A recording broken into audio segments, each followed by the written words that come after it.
Bom, pessoal, começando aqui a gravação do 7º vídeo da disciplina Introdução à Economia. Depois, então, de termos começado o período fazendo uma introdução aos princípios de economia, elencando 10 princípios de economia, fazendo uma recapitulação histórica da evolução do pensamento econômico. E, então, depois de 5 semanas seguintes, estudando microeconomia, que é a parte da economia que se dedica a entender como que empresas e famílias interagem nos diversos mercados, como que esses mercados encontram o equilíbrio, né? E aí a gente viu o conceito de eficiência de mercado, a gente viu oferta e demanda, a teoria do consumidor, como que o consumidor toma decisão, como que o produtor toma decisão, como que o consumidor toma decisão de consumo, como que o produtor toma decisão de produção. Então a gente entendeu melhor como que se compõem as curvas de oferta e demanda, entendeu a tomada de decisão por parte do produtor em diferentes estruturas de mercado e, finalmente, estudamos as falhas de mercado, as externalidades, os bens públicos, estudamos por que, apesar de os mercados serem meios eficientes de alocação de recursos, por que ainda assim existem falhas, né? O que são essas falhas, o que são as externalidades e qual o papel, portanto, do poder público no sentido de minimizar essas externalidades, como que o poder público internaliza essas externalidades e como que a sociedade como um todo lida com as falhas de mercado. E ao longo dessas últimas 5 semanas em que nós nos dedicamos a estudar microeconomia, nós sempre destacamos um daqueles princípios de economia que foram elencados na primeira semana, justamente para entender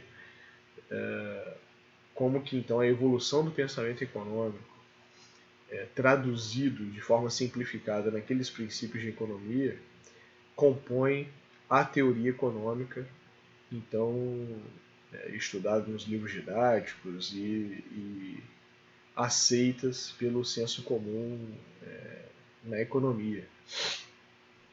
E eu estou fazendo essa introdução, essa recapitulação de tudo que a gente viu, justamente porque nesse vídeo a gente começa uma nova etapa do nosso curso, que é o estudo da macroeconomia, né? Então vamos iniciar o estudo da macroeconomia. Nós temos então agora mais 5 vídeos, mais 5 semanas dedicadas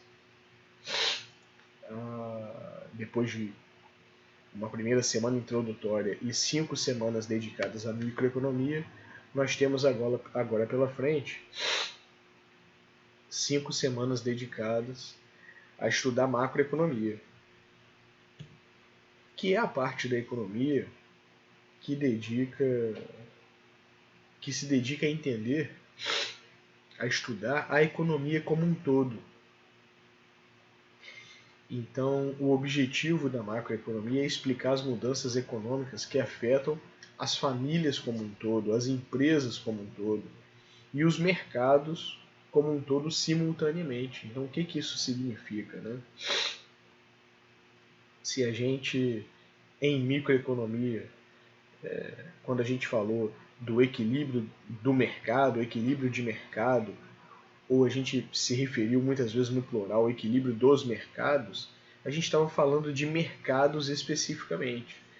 Então, quando a gente falou de preço e quantidade, né, o equilíbrio do mercado em relação a preço e quantidade, a gente está falando do preço de um determinado produto ou de um determinado serviço, a quantidade ofertada e demandada para um determinado produto, um determinado serviço. Em macroeconomia, quando a gente fala de preço, a gente fala do nível geral de preços, né? A gente fala de cestas de bens e serviços, de variação de preço de cestas de bens e serviços, né? A gente vai falar então de problemas e variáveis e políticas econômicas que têm influência sobre a sociedade como um todo, famílias, empresas e os mercados nos quais elas interagem, né? Então essa é o primeiro ponto para a gente diferenciar o porquê de a gente estudar microeconomia e macroeconomia. Então a macroeconomia é o estudo de fenômenos que abrangem toda a economia, incluindo inflação, então é um termo que certamente vocês já ouviram e têm noção do que se trata. O que é inflação, né? Então, inflação é um problema macroeconômico, né? Inflação é a variação do nível geral de preços. Então, quando a gente fala em inflação, por mais que em determinados momentos a gente, objetivando entender o porquê de determinada variação no nível geral de preço, por que determinado índice de inflação apresentou um resultado, a gente, para aprofundar na análise, a gente vai identificar ali que produtos ou que serviços especificamente influenciaram para aquele resultado de inflação. Mas quando a gente fala de inflação, a gente está falando da variação do nível geral de preços, do nível geral de preços, do nível de preços como um todo. A gente pode até buscar elementos microeconômicos para entender um problema macroeconômico, né? Mas inflação é uma questão, é um problema macroeconômico. Assim como o desemprego, assim como o crescimento econômico. São problemas macroeconômicos, né?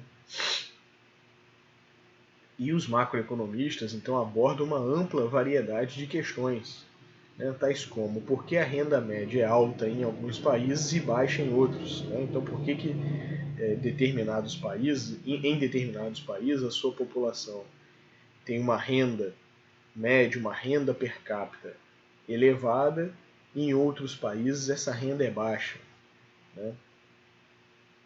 Por que os preços às vezes aumentam rapidamente, enquanto outras vezes eles são mais estáveis, né? Então, aí mais uma vez a questão da inflação, né? Por que em determinados períodos ou em determinadas regiões observa-se uma variação muito rápida no nível geral de preço, e por que em outros períodos ou outras regiões essa variação ela se dá de forma mais estável, né?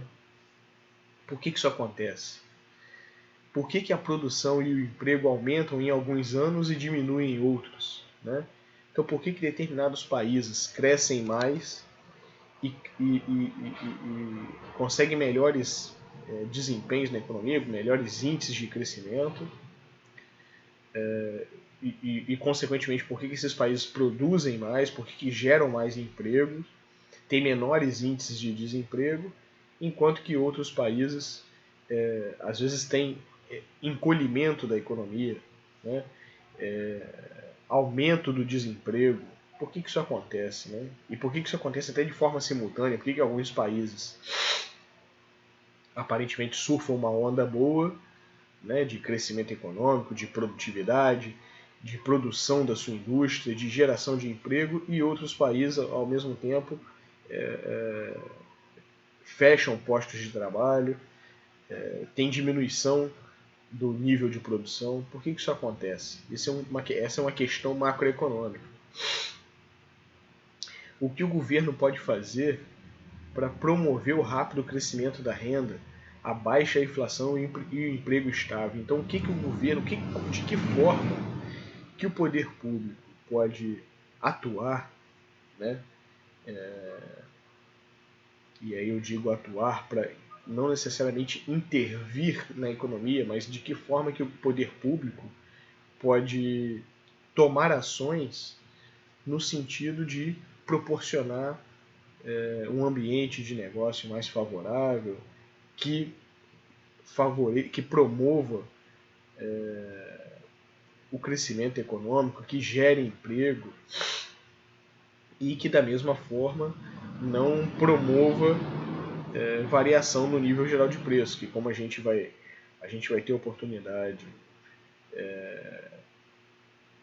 em uma dos próximos vídeos, da gente tratar especificamente desse problema macroeconômico que é a inflação e o emprego, né? Então, de que forma, e será que os governos, será que o poder público tem a possibilidade de atuar, de intervir na economia no sentido de fazer com que os seus resultados melhorem, os seus resultados em relação a crescimento econômico, a geração de emprego e a estabilização do nível geral de preços? Será que o poder público tem o que fazer e o que seria isso? Né? O que o poder público poderia fazer no sentido de melhorar a economia? Né? E esse foi um dos princípios econômicos que a gente viu e que eu vou pontuar ainda nesse vídeo, né? De que os governos podem melhorar os resultados dos mercados, né? O poder público pode melhorar os resultados dos mercados e da economia como um todo, né? Então esse é o objeto de estudo da macroeconomia, né? Então a macroeconomia é o estudo da economia como um todo, de como as famílias, as empresas interagem nos diversos mercados e então entender como que o porquê de determinados comportamentos em diferentes economias, né? Em comportamentos em relação a crescimento econômico, em relação a nível geral de preço, em relação à geração de emprego, em relação a bem-estar social, né? Então, por que determinadas sociedades, determinados países conseguem promover um melhor estado de bem-estar social das suas relações econômicas internas e com o resto do mundo, né? Por que alguns países conseguem produzir, gerar riqueza, gerar emprego, distribuir essa riqueza e, consequentemente, fazer com que isso se traduza em bem-estar social, e por que outros países não conseguem, né? E principalmente de que forma o poder público pode atuar no sentido de fazer com que isso de fato aconteça, com que o país gere riqueza, que essa riqueza seja distribuída da melhor forma possível e que essa riqueza se traduza também em bem-estar social, né? E aí bem-estar social, leia-se acesso a serviços de saúde cada vez melhores, a serviços de educação cada vez melhores, a condições de transporte cada vez melhores, de saneamento básico, aí está dentro de saúde, né, mas é importante a gente destacar as situações de saneamento básico cada vez melhores. Então, então a macroeconomia vai nos auxiliar a entender por que entre os países, né, nós observamos tantas discrepâncias nesse sentido, né? Por que alguns países conseguem gerar riqueza, gerar emprego, gerar estabilidade da sua moeda em relação ao poder de compra da sua moeda e consequentemente, gerar bem-estar social, e por que outros países não conseguem. E por que ainda que alguns países não conseguem gerar tanta riqueza, mas conseguem, com a riqueza que geram, traduzir isso em bem-estar social para a sua população. Enquanto outros países geram tantas riquezas e estão lá no topo do ranking do crescimento econômico, da produtividade. No entanto, tendo em vista a má distribuição dessa riqueza, tem uma população que com indicadores ruins em relação ao bem-estar social. Como que eu falei, de acesso à saúde, educação, transporte público de qualidade, segurança pública. Né? Então esse vai ser o objeto de estudo das próximas semanas para a gente. Né? E aqui eu trago um fluxo que traduz bem, que ilustra bem justamente esse objeto de estudo da macroeconomia que eu acabei de descrever. Né? Então, o que é esse estudo da macroeconomia, né, agora com esse fluxo para a gente analisar. Né? Então, as empresas e as famílias, elas interagem nos mercados dos fatores de produção e nos mercados de bens e serviços. Né? De que forma? Né? Então, as famílias, elas consomem bens e serviços, né? E através desse consumo de bens e serviços que é ofertado pelas empresas, né? Então as famílias demandam por bens e serviços e consomem, portanto, bens e serviços, que, por sua vez, e a partir daí, isso gera receita, essa é a fonte de receita das empresas. Né? Bom, agora as famílias consomem bens e serviços a partir de uma renda que elas recebem. Essa renda, ela é oriunda dos mercados de fatores de produção. Né? E quem remunera os fatores de produção são as empresas. Que fatores de produção são esses? Né? É mão de obra, é trabalho, né? e terra, e espaço, aluguel. Né? Então as empresas, elas remuneram os fatores de produção, né? Trabalho, terra, espaço, né? Através de aluguel de galpões, imóveis, maquinário. Né? Então as empresas remuneram as famílias através dos mercados dos fatores de produção, e é através desses mercados dos fatores de produção que as famílias obtêm sua renda. Renda essa que é convertida em consumo nos mercados de bens e serviços, que por sua vez são a receita das empresas. Né? Agora, parte dessa renda as famílias não consomem, né? As famílias poupam. Né? E poupam como? Como que as famílias poupam parte da renda? Através dos mercados financeiros. Né? Então, os mercados financeiros, eles provêm uma infinidade de instrumentos financeiros, de formas de poupar essa renda que não é consumida. E é através dos mercados e uma outra parte dessa renda que não é consumida, uma parte então da renda das famílias é consumo, uma outra parte é poupança, né, através dos mercados financeiros, e uma outra parte as famílias pagam em impostos, né, pagam em impostos para o governo. E o governo, né, ao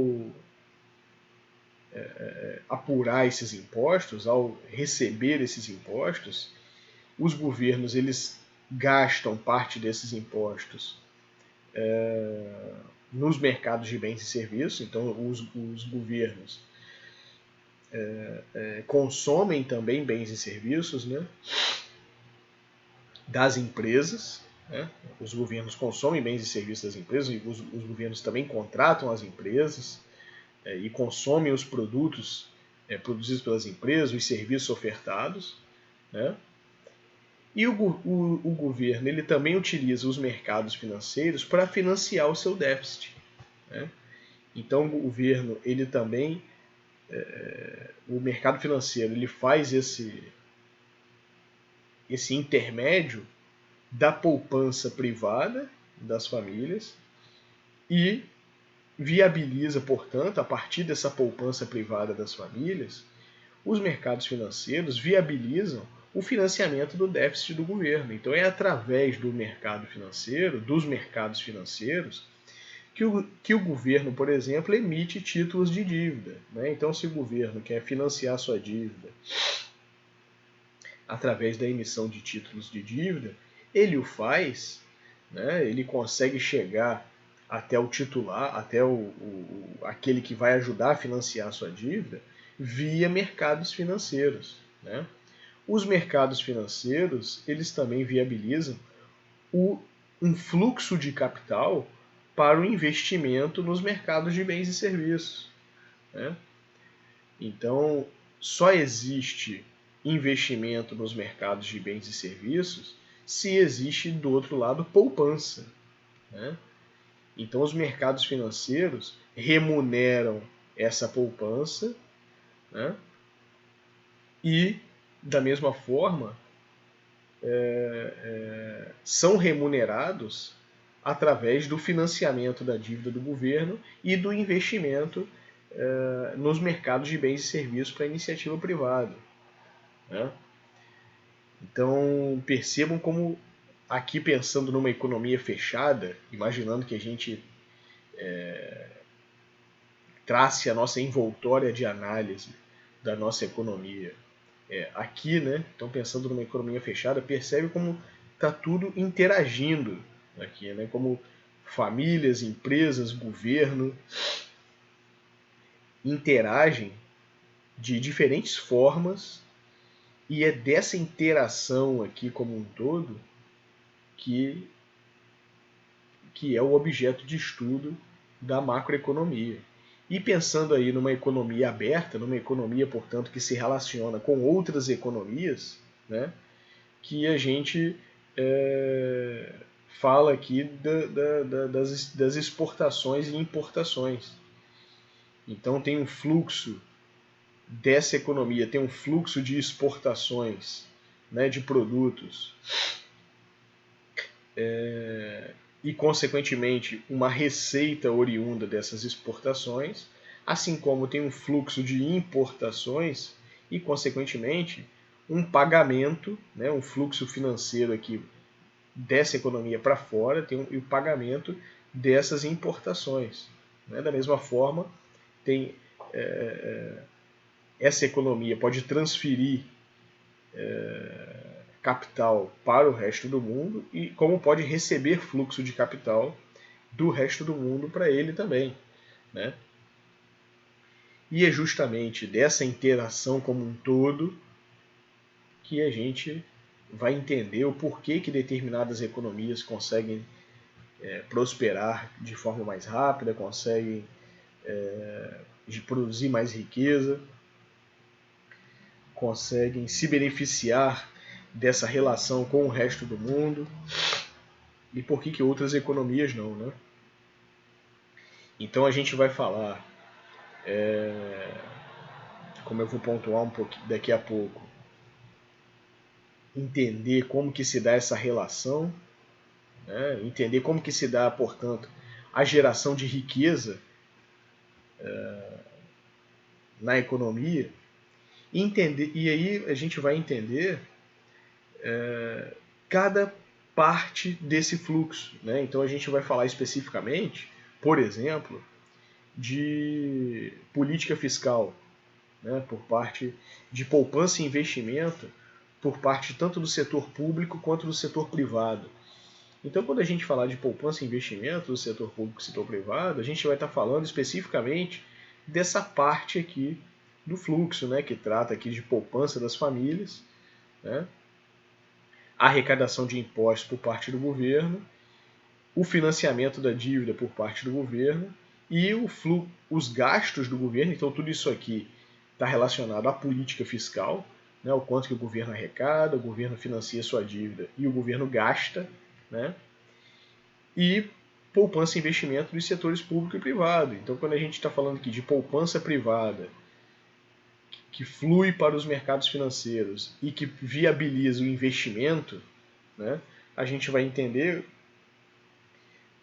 como que isso, qual é a relação entre poupança e investimento e como que dessa relação, qual é a influência dessa relação para o crescimento econômico, né? Então a gente vai falar especificamente, por exemplo, de setor externo, a gente vai falar de comércio externo, por que esse fluxo de exportações e importações, a gente já vai entender um pouquinho nessa aula, mas vai falar de forma mais aprofundada lá na frente, como que esse fluxo é importante para o crescimento econômico, né? A gente vai falar especificamente de política cambial e política monetária, né? A gente vai falar de política cambial em setor externo, quanto que a política cambial influencia nessas relações da economia de um determinado país com o resto do mundo e como que essa relação influencia para o crescimento econômico. A gente vai falar de política monetária, como que a política monetária influencia também nesse fluxo de capital, né? Tanto para o financiamento da dívida quanto para o fluxo de investimento no setor privado, né? Assim como vamos falar então vamos falar de política fiscal, comercial, cambial, monetária e finalmente de política social. Como que então o governo consegue traduzir a produção de riqueza, o crescimento econômico em qualidade de vida para a sociedade como um todo. Então esse fluxo é importante a gente começar a se habituar a olhar para ele e entender um pouquinho como que se dão essas relações entre famílias, empresas e governo, né? E eu espero que nessa e nas próximas aulas a gente tenha um entendimento cada vez melhor dessas relações e do objeto de estudo da macroeconomia, né? Então a gente começa, né, o nosso estudo aí de macroeconomia falando sobre PIB e crescimento econômico. Então, certamente, PIB, Produto Interno Bruto, é um termo também já conhecido de vocês, né? Agora, o que é isso exatamente, né? Então, o Produto Interno Bruto, ele é o valor de mercado de todos os bens e serviços finais produzidos dentro de um país em um determinado período de tempo, né? Então, tudo que o país gera de riqueza, tudo que o país produz em um determinado intervalo de tempo, e toda essa produção ao valor de mercado, ao preço de mercado, é o produto interno bruto desse país, né? E o PIB mede, portanto, duas coisas. Ele mede a renda total de todos na economia e as despesas totais na produção de bens e serviços. Então, por isso que se diz que pode-se apurar o PIB pela renda e pela produção, né? Então, o PIB pode resultar da apuração tanto da renda total, como eu falei agora há pouco, quanto da despesa total, porque essas duas coisas são iguais, né? Para uma economia como um todo, a receita deve ser igual às despesas. Então, voltando ao nosso fluxo, para a economia como um todo, a renda das famílias, né, ela deve ser igual à remuneração dos fatores de produção, né? Então é isso que que está dito aí. Então, o produto interno bruto, ele é a produção de riqueza, a produção total de riqueza de um país, né? Agora é claro que a gente poderia, por exemplo, se a gente apura, a gente pode restringir isso a uma região, a um território menor do que um país, né? Quando a gente falar de PIB, seja nos próximos vídeos, seja nos nossos encontros semanais, a gente vai estar falando principalmente do PIB de um país, né, do PIB dos países, e geralmente a gente vai falar também, ou seja, então essa é a delimitação territorial da produção de riqueza, mas a gente poderia falar também do PIB do mundo, a gente poderia estar falando do PIB de um estado dentro de um país, né? Ou seja, a gente, para entender determinadas variações da geração de riqueza, a gente pode buscar delimitar uma delimitação territorial menor, né, para entender que regiões têm maior influência na geração de riqueza daquele país, né? Mas prioritariamente, quando a gente falar de PIB, nós vamos tratar do PIB de um país. E a gente pode falar de PIB também, da geração de riqueza, num mês, num trimestre, num semestre, no ano, ou ao longo de alguns anos, sei lá, de 5 anos, de 10 anos. Né? Ou seja, essa delimitação temporal, ela também é importante quando a gente estiver falando de PIB e principalmente quando a gente estiver comparando diferentes países ou diferentes regiões. Né? Mas também não é limitado sempre quando a gente vai falando de PIB a um ano. Então, prioritariamente, principalmente, vamos falar de PIB anual. Né? Mas nada impede que a gente fale de PIB no mês. Qual foi a geração de riqueza de um determinado país ou de uma determinada região naquele mês? Né? Qual foi a geração de riqueza no trimestre, no semestre, no ano? Né? Ao longo de 10 anos. Né? Nada impede que a gente... É importante somente que a gente deixe claro essa delimitação temporal, essa delimitação territorial e temporal. Mas nada impede que a gente utilize diferentes referências. Né? Agora, prioritariamente, vamos falar de PIB de países no ano. Né? Então, o PIB, o Produto Interno Bruto, ele é a geração de riqueza de um determinado país. Né? Então, o PIB ele é o resultado da geração de riqueza de um país. E a gente pode calcular o PIB, a gente pode entender aí como a composição do PIB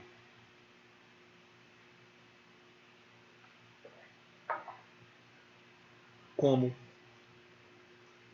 resultado da soma do consumo das famílias, ou seja, tudo que as famílias gastam comprando bens e serviços, né? Com exceção da compra de novas moradias, porque essa é uma rúbrica que vai entrar no item seguinte, que é o item de investimentos por parte do setor privado. Né? Então, tudo que as empresas investem em compra de maquinário, tudo que as famílias compram de novas moradias, e tudo que as empresas investem nos chamados bens de capital, né? Que é maquinário, que é aquisição de infraestrutura, investimento em infraestrutura para o seu negócio, para a sua produção, tudo isso entra nesse segundo item aí da apuração do PIB, que está aí na letra I, que é o investimento por parte de empresas e famílias. Né? Além disso, os gastos com bens e serviços por parte dos governos, né, seja o governo federal, estadual ou municipal, eles também contribuem para com o consumo da riqueza gerada, né? E, portanto, para a apuração da riqueza gerada, que é o produto interno bruto, né? Então, e aqui eu faço um pequeno parênteses aí para a gente resgatar. A gente vai aprofundar nisso também, vai retomar aqueles debates macroeconômicos, né, que a gente viu na primeira semana do nosso curso, mas aqui eu faço um pequeno parênteses para lembrar então do papel do governo, vocês veem aí, na geração de riqueza de um país, né? Então, não sei se vocês se lembram lá, principalmente quando a gente estudou o keynesianismo, o surgimento do keynesianismo, foi justamente reforçando, destacando a importância do papel do governo, do papel do poder público o que a gente falou na época, no preenchimento de uma lacuna eventualmente deixada pelo setor privado, né? Então a gente vê aí como que os gastos do governo ele exercem influência sobre a produção de riqueza do país. Mas aí a gente vai ver também como que esses gastos acabam influenciando na política fiscal e na capacidade do governo e do próprio setor privado lá na frente em realizar investimentos que vão resultar em mais geração de riqueza, em crescimento econômico. Então, é um parênteses que eu faço aí, que aí também pode causar a impressão de que então basta o governo gastar desenfreadamente que ele promove o crescimento econômico, a geração de riqueza, e aí a gente vai ver, né, ao longo aí dessas 5 semanas que não é bem assim, né? Mas os gastos do poder público, os gastos dos governos, exercem influência, portanto, sobre a geração de riqueza do país, né? E por isso são computados na apuração do PIB. E a balança comercial, né? Então a diferença entre tudo que a gente exporta, ou seja, tudo que é produzido aqui e é vendido lá fora, e tudo que é importado, ou seja, tudo que é produzido lá fora e a gente consome, né? Ou seja, não é uma riqueza produzida aqui, o consumo se dá aqui, mas a geração de riqueza não se dá aqui. Então, e da mesma forma que nas exportações, o consumo não se dá internamente, se dá fora do país, mas a riqueza é gerada aqui. Então, desse balanço, né, entre o que é produzido internamente e não é, e entre o que é consumido aqui e não é, desse balanço no caso, o saldo da balança comercial, também compõe ajuda a apurar a geração de riqueza do país, né? E eu gostaria só de também remeter esses itens que compõem a geração de riqueza ao fluxo que a gente acabou de ver, né? Então veja que o consumo das famílias está aqui, né? Então as famílias consumindo, tudo que as famílias consomem é a parcela lá de apuração do PIB, da geração de riqueza, né? Os gastos do governo, né, estão aqui, né? Os investimentos em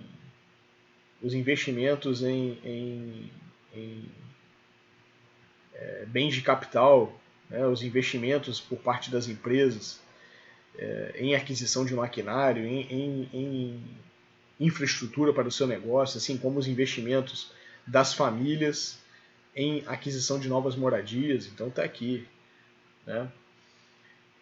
A balança comercial, né, o fluxo da balança comercial, o que é exportado e o que é importado, está aqui na parte de baixo. Né?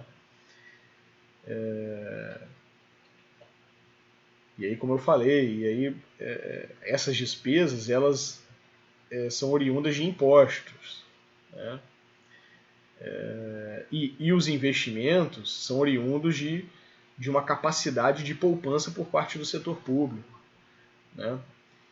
Então, na medida em que o governo, por exemplo, gasta muito e, portanto, se ele gasta mais do que arrecada, ele precisa financiar essa diferença, financiar o déficit, o seu déficit, através dos mercados. Se o governo consome muito esse financiamento, sobra menos para o investimento, né, por parte do setor privado. Então a gente vai entender melhor isso, mas é só para, mais uma vez, voltar nesse fluxo e ir trabalhando essa interação entre empresas, famílias e governo, e como que dessa interação a economia gera riqueza e cresce. Né? E como que dessa interação também a gente já observa alguns trade-offs, né? Enfrentados por todos os agentes econômicos, enfrentados por famílias, governos e empresas. Né? Então não adianta, por exemplo, o governo, se o governo toma a decisão de gastar mais para poder aquecer a economia, ele tem que ter de onde tirar. Né? Se ele não tem de onde tirar, e principalmente em momentos que a economia está estagnada, ou seja, se as famílias consomem menos, pagam menos impostos, se as famílias têm a renda reduzida, né? Se as famílias como um todo têm a renda reduzida, que, por exemplo, o nível de desemprego está elevado, a tendência é que elas paguem menos impostos, então a receita do governo diminua. Agora, e aí, se o governo tenta solucionar, ou tenta remediar esse problema gastando mais, ele vai precisar financiar essa diferença através dos mercados financeiros. Agora, se ele recorre aos mercados financeiros para financiar essa diferença, sobra menos capital para o investimento em, em bens e serviços, para o investimento por parte das empresas em bens de capital, por parte das famílias em aquisição de novas moradias e, consequentemente, para a receita das empresas. Né? Então, quanto maior a poupança, né, por parte do setor privado, maior vai ser a capacidade para financiar a dívida do governo e os investimentos. E quanto menos o governo precisa recorrer aqui, mais dinheiro sobra para investir na indústria. Né? E, consequentemente, gerar mais emprego, que vai gerar mais renda. Né? Então, veja que... E aí, se o governo tenta balancear isso aqui, aumentando os impostos, ele diminui a possibilidade de consumo e de poupança. Né? Então, se o governo tenta remediar, talvez, essa situação aumentando impostos, ele diminui a capacidade de poupança e a capacidade de consumo das famílias. Né? Então, só para a gente entender um pouquinho desses trade-offs enfrentados pelos agentes econômicos, as relações entre esses agentes econômicos macroeconomicamente, observando, né? E como que o governo então tem a tarefa difícil, né? Como eu falei na aula passada, quando a gente falou de externalidades, bens públicos, a tarefa não trivial de atuar na economia de forma a encontrar ali sempre o ponto ótimo, ou melhor, ou o ponto mais adequado, seja em relação aos impostos, seja em relação aos seus gastos, né? E como que então ele provê o ambiente mais adequado possível, mais favorável possível, para que esse fluxo de capital entre famílias e empresas e entre a economia local e o resto do mundo, ele se dê de forma a proporcionar um crescimento econômico cada vez maior, ou seja, uma geração de riqueza cada vez maior, e finalmente, para finalmente traduzir isso em bem-estar social, em políticas que promovam o bem-estar social. Né?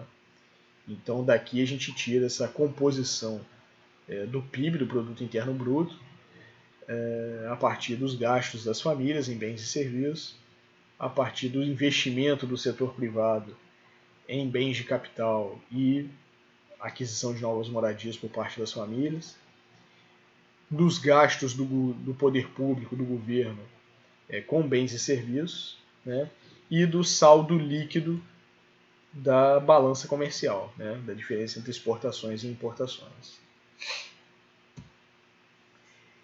E aqui a gente vê um conceito importante, ao falar de PIB, né, a gente vê aqui um conceito importante, que é o conceito de PIB real e nominal. Né? Então, PIB real é a produção de bens e serviços avaliados a preços constantes. Né? Ou seja, eu considerando um determinado preço, ignorando a variação desse preço ao longo do tempo. Então, a esse preço, eu considero a geração de riqueza do país. Eu calculo a geração de riqueza do país a um determinado preço de referência. Por isso aqui é preços constantes. Então, esse seria o que é o PIB real. Né? O PIB nominal é a produção de bens e serviços avaliados a preços correntes. Ou seja, o PIB nominal é o PIB que a gente vê anunciado no noticiário econômico. Então, quando fala o PIB do Brasil esse ano ficou em 4, alguma coisa trilhões de reais. Né? Então, quando a gente vê esse tipo de notícia na imprensa, está se falando do PIB nominal, ou seja, são os bens e serviços produzidos no país naquele intervalo de tempo, naquele ano, aos preços correntes, aos preços praticados então nos mercados. Né? E então, portanto, eu volto no conceito de PIB real, que o PIB real seria a produção desses mesmos bens e serviços a um preço de referência e não a esse preço corrente, a um preço, por exemplo, de 3 anos atrás, né, vamos supor. Então, a um determinado preço de referência. Então, esse é o que é chamado PIB real. Por que tem esse nome? Né? Por que esse seria o PIB real? Porque ele é a produção de riqueza sem considerar a variação de preço. Ou seja, ele é a produção de riqueza, ou seja, se você compara um ano com o outro, o PIB nominal de um ano com o outro, e observa que um determinado ano, que no ano seguinte esse PIB nominal aumentou, esse aumento ele pode ser em função tanto do aumento da produção, mas ele pode ser em função também da variação de preço. Né? Então o PIB nominal, a variação do PIB nominal, ela pode ser resultado da variação de produção, mas também da variação de preço. Enquanto que a variação do PIB real, ele só é a variação da produção. Porque imagina, se você compara a produção de 2 anos consecutivos, mas a um preço fixo, ou seja, não tem variação de preço que justifique essa variação na produção, essa variação do PIB, né, real. Então, a gente vai entender um pouquinho melhor isso daqui a pouco. Então, do PIB real e nominal, calcula-se o que se chama de deflator do PIB. Então, o deflator é uma medida do nível de preço calculado como proporção do PIB nominal em relação ao PIB real. Né? Então, o deflator ele é justamente ele reflete justamente o impacto da variação de preços no PIB nominal, que é, como eu falei, no PIB que a gente aborda no noticiário econômico, enfim. É o PIB do qual a gente trata mais comumente. Né? Mas ao apurar, ao calcular o deflator do PIB, a gente tem uma noção, portanto, ele acaba sendo uma medida indireta do nível geral de preços, né, o deflator do PIB, acaba sendo uma medida indireta do nível geral de preços, e ele, portanto, nos dá uma noção de ordem de grandeza do quanto que o nível geral de preços influenciou no valor do PIB. Né? Então eu tenho um quadro aqui bem simples, justamente para a gente entender esse conceito. Né? Então imagina um país, ou imagina um determinado território que só produza dois produtos. Ele só tem dois produtos que compõem o seu PIB, né? Que é banana e TV. Né? Então no ano de 2017, esse país produziu 100 bananas ao preço de R$1. Né? E produziu 20 TVs ao preço de R$50. Então qual é o PIB? O PIB aqui, aí eu nem coloquei como nominal, mas qual é o PIB nominal? Qual é o PIB desse país? É 100 vezes 1 mais 20 vezes 50. Né? Então, o que é a banana compondo esse PIB aqui? São R$100. O que é a TV compondo esse PIB? 20 vezes 50, R$1.000. Então, 1.000 mais 100, R$1.100. Né?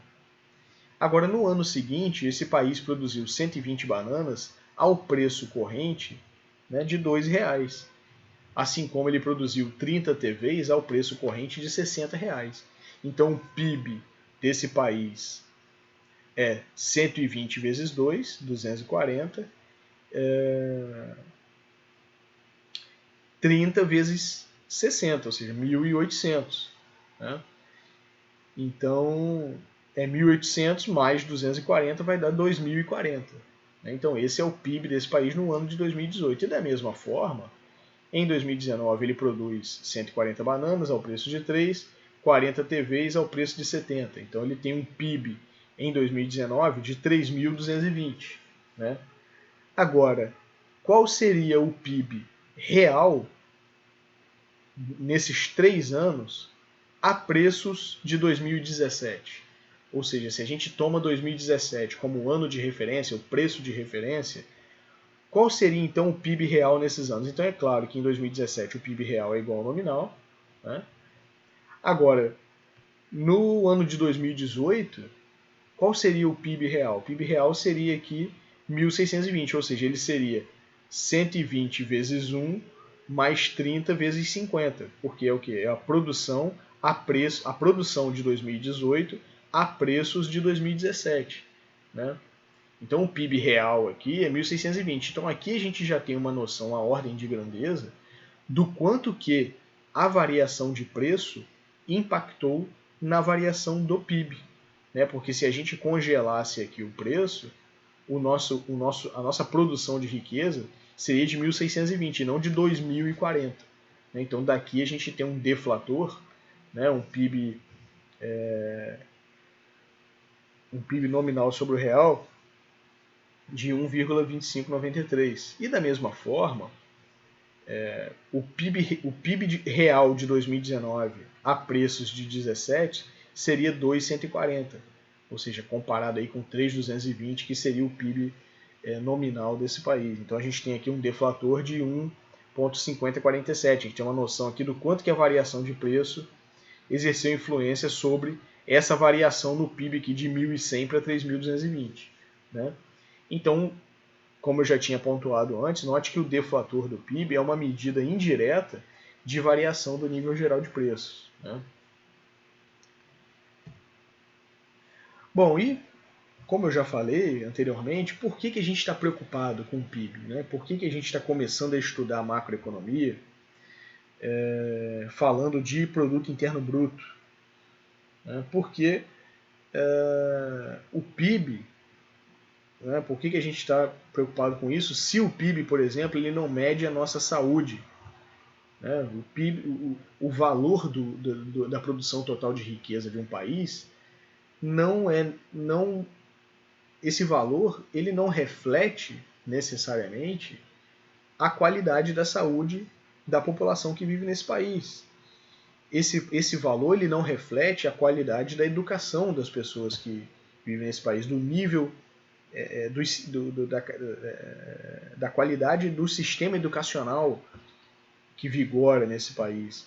O PIB ele não traduz, e aqui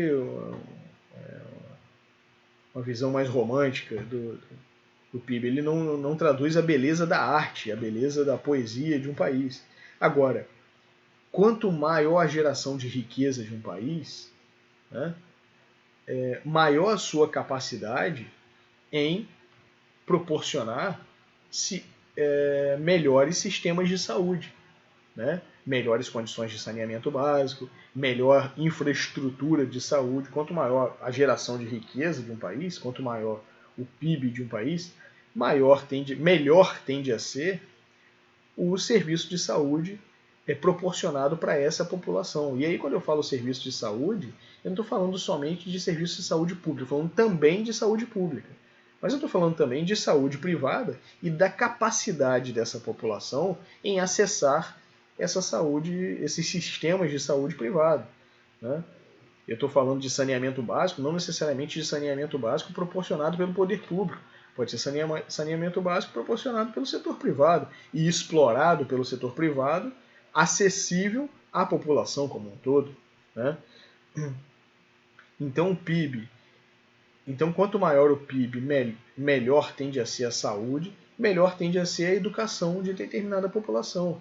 Então, quanto maior a geração de riqueza, maior a capacidade que esse país tem em proporcionar sistemas educacionais de melhor qualidade, né? Em proporcionar acesso a sistemas educacionais de qualidade a uma parcela cada vez maior da população, né?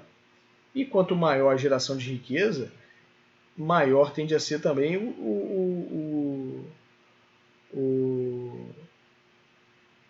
maior tende a ser também o fluxo dessa riqueza para manifestações artísticas, para fazer com que a sua população tenha acesso à arte como um todo, né? Então, quanto mais rica, quanto maior a geração de riqueza de um país, maior a capacidade esse país vai ter de produzir arte e de desfrutar de arte, né? Também, né? Então, por isso que a gente está preocupado com o PIB, por isso que a gente quer saber como apurar o PIB, da onde vem essa produção de riqueza e como fazer com que essa produção de riqueza seja cada vez maior, né? Então, por isso que a gente está preocupado com o PIB. E aqui um quadro tirado lá do site do Banco Mundial, que é o PIB per capita, né? Então, o PIB per capita, o PIB que é a produção de riqueza do país, dividido pela população desse país. Então, o PIB per capita é o PIB por indivíduo, né? Então, qual é a produção de riqueza total de um país? E se ela pudesse ser igualmente distribuída para cada um dos indivíduos que compõem esse país, para toda a população desse país, qual seria esse valor, né? Então, a gente tem aqui uma tabela que eu elaborei, mas com dados do Banco Mundial, que tem aqui um comparativo aqui entre várias nações. Eu elenquei aqui, escolhi algumas nações, né? Tendo aí por base o ano de 1990 e o ano de 2019, né? Então, essa coluna aqui é o PIB per capita desses países em 1990, essa coluna aqui é o PIB per capita desses países em 2019, né? E aqui a variação pura e simplesmente dessa diferença aqui, né? E aí a gente observa assim, algumas discrepâncias, né? Então, por que isso acontece? Né? Então, por que o mundo teve uma variação de produção de riqueza per capita da ordem aí de 5,5%, ao passo que nesse mesmo período o Vietnã, por exemplo, teve uma variação de mais de 90%, a China de mais de 100%, e o Japão de menos de 2%. O Sudão teve uma variação negativa, ou seja, o PIB per capita 30 anos depois, né, no Sudão, é menor do que 30 anos antes, né? Por que isso acontece, né? Por que tem essa variação? E aí é claro que a gente vai poder elencar aí, no caso até do Sudão especificamente, questões de conflitos internos, né, questões de guerra civil. Mas por que isso acontece? Por que há essa discrepância? Né? Por que alguns países conseguem produzir mais riqueza e aumentar essa produção de riqueza ao longo do tempo? E por que outros países têm mais dificuldade, outras populações têm mais dificuldade? Né? Então aqui é um quadro só para a gente ter uma noção, aí um pouquinho também de ordem de grandeza, dessa variação na geração de riqueza, e o quão discrepante que pode ser essa variação na geração de riqueza entre os países. Né? E uma das respostas para isso, né, está na produtividade. Né? Então, o crescimento econômico, né, como eu pontuei aqui, o crescimento econômico ele é a variação na produção de riqueza. Né? Então, crescimento econômico é a variação do PIB. Então, quando a gente vê aí no noticiário econômico também, o Brasil cresceu 2,5% esse ano, a expectativa é que o Brasil venha a crescer tantos por cento no ano que vem. Está falando disso, né? Está falando que que a produção de riqueza nesse ano foi 2% maior do que a produção de riqueza no ano anterior. Ou há a previsão de que ela seja 3% maior do que a produção no ano que vem do que foi nesse ano. Né? Então, quando a gente fala de crescimento econômico, a gente está falando disso. A gente está falando que crescimento econômico é a variação do PIB. Isso é crescimento econômico. Crescimento econômico é a variação na geração de riqueza de um país. E o que eu estou mostrando nesse quadro é justamente a variação nessa geração de riqueza. Né? E aí, como eu coloquei para vocês, por que existe essa discrepância, né, entre os países? A gente vai encontrar diversos motivos para explicar o porquê de determinados resultados para algumas economias, mas um ponto que é incomum a todos, que a gente pode citar como algo que explica a variação no crescimento econômico entre os países, é a produtividade. Então, produtividade é a quantidade de bens e serviços produzidos a partir de cada unidade de trabalho. Ou ainda é a quantidade de bens e serviços produzidos por cada hora de tempo de um trabalhador. Então é a capacidade que o país tem que a população desse país e que o país tem em gerar riqueza. Né? Agora, é a capacidade que esse país tem em gerar riqueza a partir do quê? A partir de capital físico. Então, o que é capital físico? É estoque de equipamentos e estruturas que são usados para produzir bens e serviços. Então, se a produtividade é a quantidade de bens e serviços produzidos por cada unidade de trabalho, cada unidade de trabalho requer uma certa quantidade de capital físico, requer equipamento, requer infraestrutura para transformar o seu trabalho em produto, para transformar o seu trabalho em riqueza. Então, capital físico é equipamento, infraestrutura que possibilita transformar trabalho em riqueza. Então, quanto melhores as condições de capital físico, maior a capacidade de transformar trabalho em riqueza. Então, maior a produtividade. Capital humano. Então, capital humano é o conhecimento e as habilidades que os trabalhadores adquirem por meio de educação, treinamento e experiência. Então, o capital humano é a capacidade que esse trabalhador tem em manejar o capital físico para transformar trabalho, para transformar esse seu tempo de trabalho em riqueza. E como que se adquire capital humano?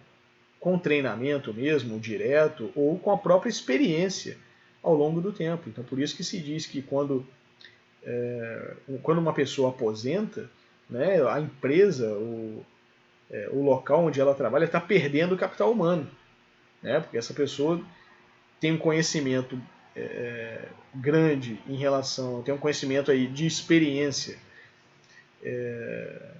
do trabalho em que ela exerce, né? E por isso, quanto maior o capital humano, maior a capacidade, portanto, do trabalhador em converter o seu trabalho em produto, em convertê-lo em riqueza, né? Recursos naturais. Recursos naturais são os insumos para a produção de bens e serviços fornecidos pela natureza, como terra, rio, depósitos minerais e muitos outros recursos naturais, né, que a gente poderia citar aqui. Então, os recursos naturais eles também influenciam na produtividade, porque quanto mais abundantes esses recursos, né, maior a possibilidade de explorar esses recursos com capital físico e capital humano, né, de modo a transformar então essa unidade de trabalho em riqueza. E conhecimento tecnológico. O conhecimento tecnológico é a compreensão da sociedade sobre as melhores maneiras de produzir bens e serviços. Então, a tecnologia é o que proporciona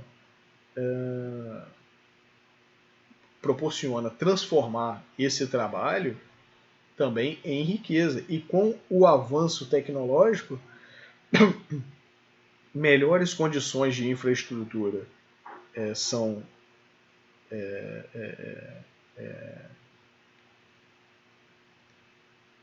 proporcionadas, né, em relação a capital físico.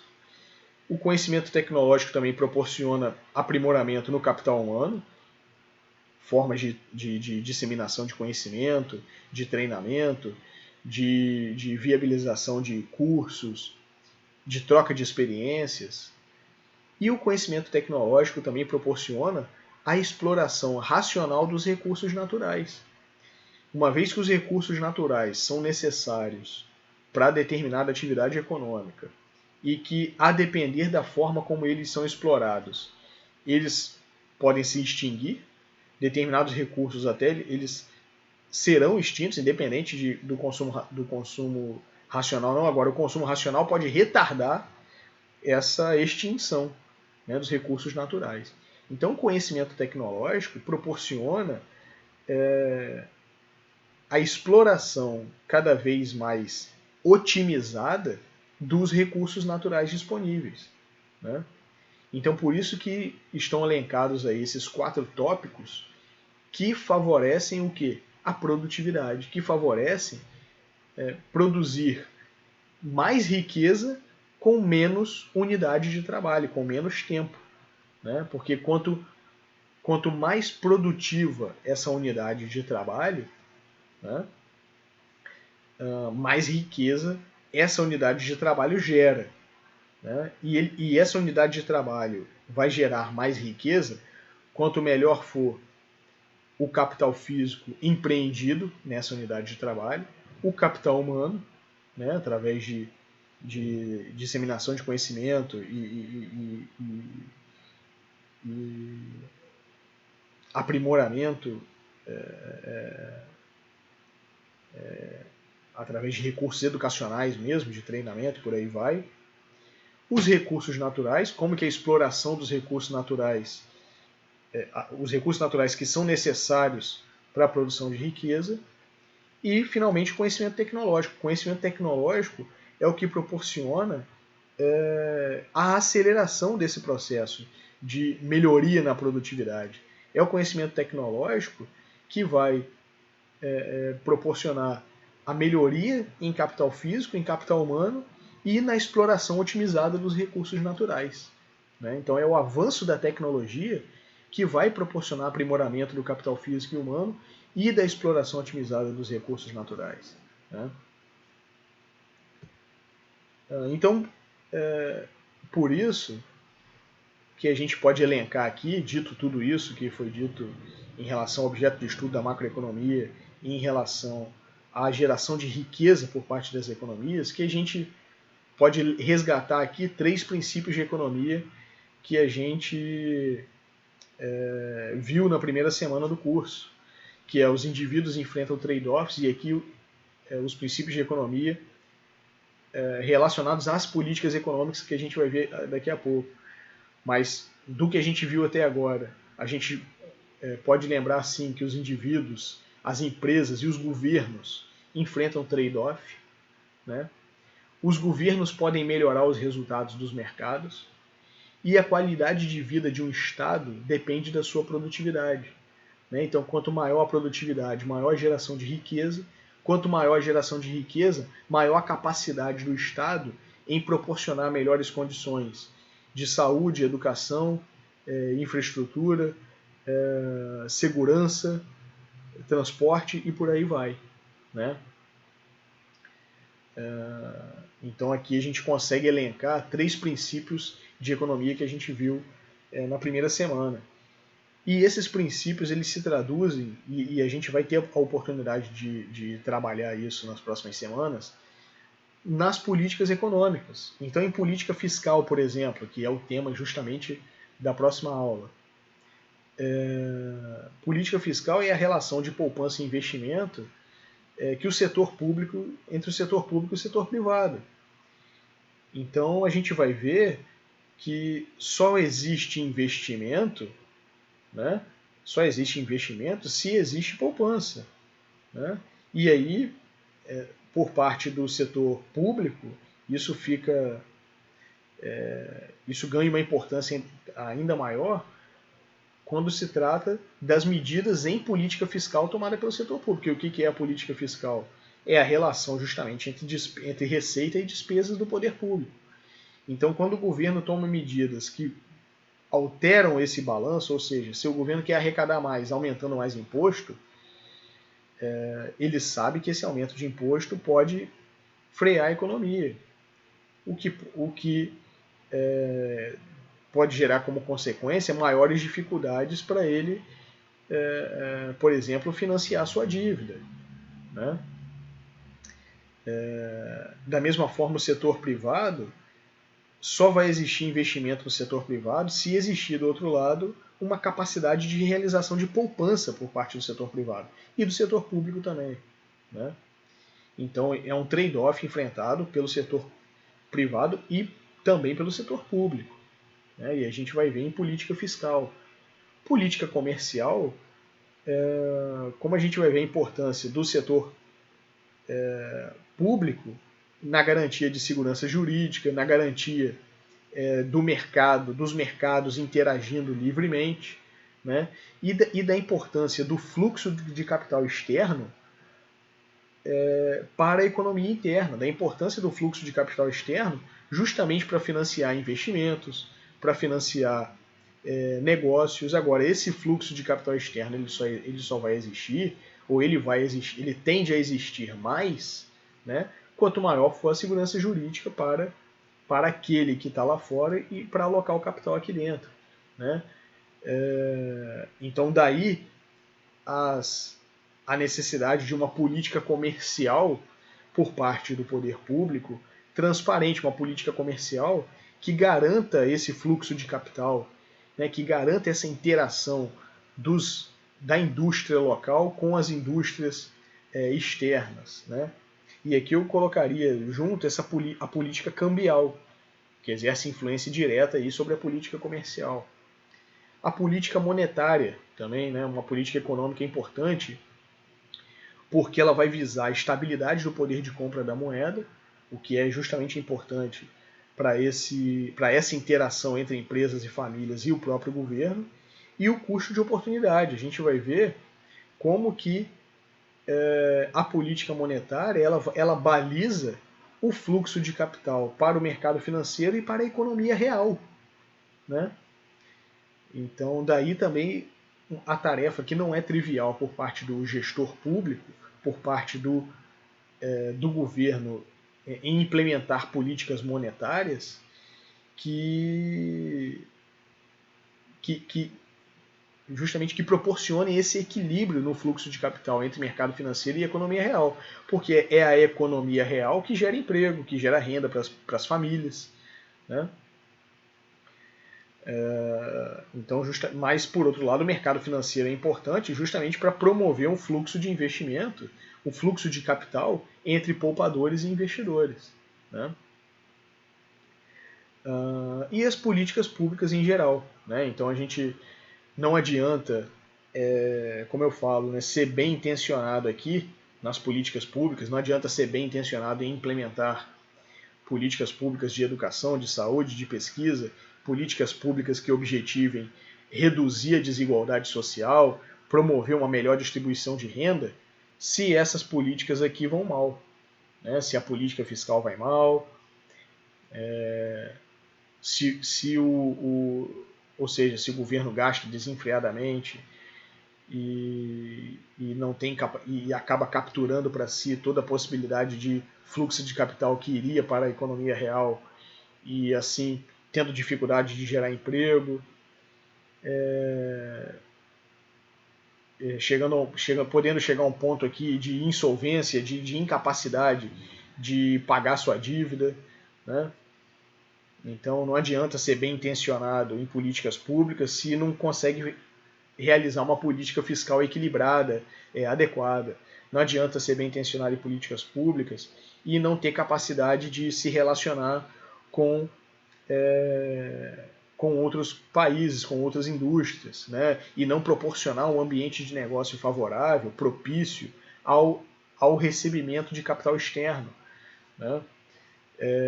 Da mesma forma, fazer uma política monetária desastrada, que gere inflação, que gere perda do poder de compra da moeda. Né?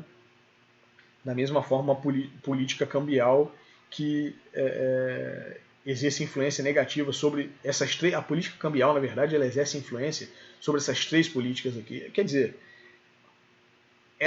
as 4 políticas econômicas elencadas aqui, elas de alguma forma estão relacionadas. A gente vai ter a oportunidade de ver isso. Né? Então, como eu estou falando, então não adianta ser bem intencionado em políticas públicas e não gerir de forma adequada as políticas econômicas que vão justamente proporcionar a capacidade de fazer política pública. Né? De fazer política pública que proporcione bem-estar social. Né? Então é isso que a gente vai procurar entender ao longo das próximas semanas. Então, fazendo uma revisão aí, a gente viu aí o PIB, o conceito de PIB, a gente viu aí os componentes do PIB, consumo, investimento, compras do governo e o saldo da balança comercial. A gente viu aí a diferença entre PIB nominal e PIB real. A gente viu que o PIB ele pode até ser uma boa medida de bem-estar econômico, né? Mas ele não é uma boa medida de bem-estar social, né? Porque o PIB não traduz, como eu falei lá, questões de educação, de saúde, de lazer. Né? Então o PIB ele é a geração de riqueza de um país. Quanto maior a geração de riqueza, maior tende a ser a qualidade de vida das pessoas que vivem nesse país. Mas aí vai depender da implementação de políticas sociais de forma adequada, né? De distribuição de renda de forma adequada. Então, o PIB é uma boa medida de bem-estar econômico, mas não necessariamente uma boa medida de bem-estar social. Né? Por mais que quanto maior o PIB, maior a tendência de bem-estar social, mas aí vai depender de outras questões, né? Como, por exemplo, distribuição de renda. Né? Então a gente viu que o PIB per capita, né? Então que o padrão de vida de uma economia depende da capacidade de produzir bens e serviços, como a gente está vendo, e a produtividade, por sua vez, depende de capital físico, humano, recursos naturais e tecnologia. A gente viu a importância, então, da produtividade para proporcionar crescimento econômico e que fatores proporcionam maior produtividade. Né? Então, o capital físico, né, que é a infraestrutura para transformar trabalho em riqueza, o capital humano, que é o conhecimento do trabalhador, que é a capacidade do trabalhador em